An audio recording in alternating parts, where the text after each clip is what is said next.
मैं समय हूं और आज महाभारत की अमर कथा सुनाने जा रहा हूं। यह महाभारत केवल भरत वंश की कोई सीधी सादी युद्ध कथा नहीं है। यह कथा है भारतीय संस्कृति के उतार चढ़ाव की। यह कथा है सत्य और असत्य के महायुद्ध की। यह कथा है अंधेरे से जूझने वाले उजाले की। और यह कथा मेरे सिवा कोई दूसरा सुना भी नहीं सकता, क्योंकि मैंने इस कथा को इतिहास की तरह गुजरते देखा है। इसका हर पात्र मेरा देखा हुआ है। इसकी हर घटना मेरे सामने घटी है। कृष्ण कमल वास्तव में ये एक बहुत ही सुंदर और रहस्यमयी बेल का नाम है, जो पुष्प और प्रतीक दोनों रूपों में बेहद गहरा अर्थ रखती है।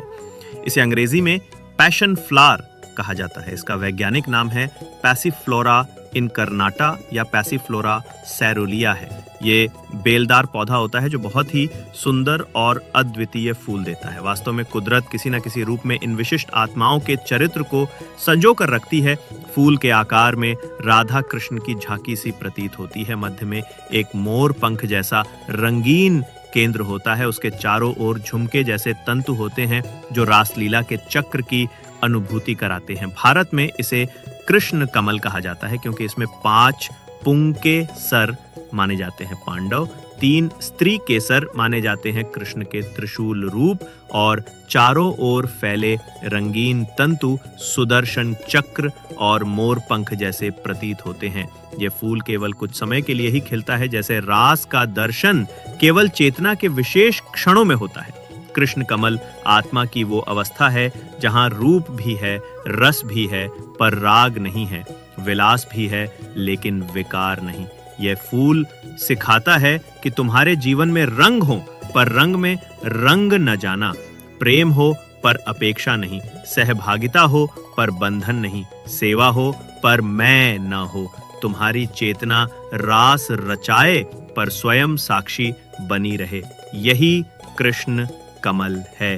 तुम कृष्ण कमल क्यों हो? क्योंकि तुम्हारा प्रेम आकर्षण नहीं उत्थान है, तुम्हारा मौन छुपाव नहीं अनुभव है, तुम्हारा नाचना मोह नहीं मोक्ष की छाया है।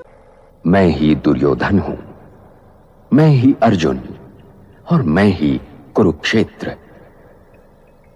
क्योंकि महाभारत बनते बिगड़ते रिश्तों और रिश्तों के आधार और जीवन सागर को मथ कर जीवन के तत्व और सत्य का अमृत काढ़ने की कहानी भी है।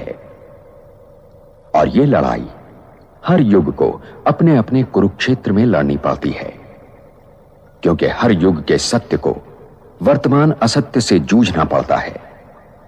और जब तक मैं हूं, यह महायुद्ध चलता रहेगा और मेरा कोई अंत नहीं।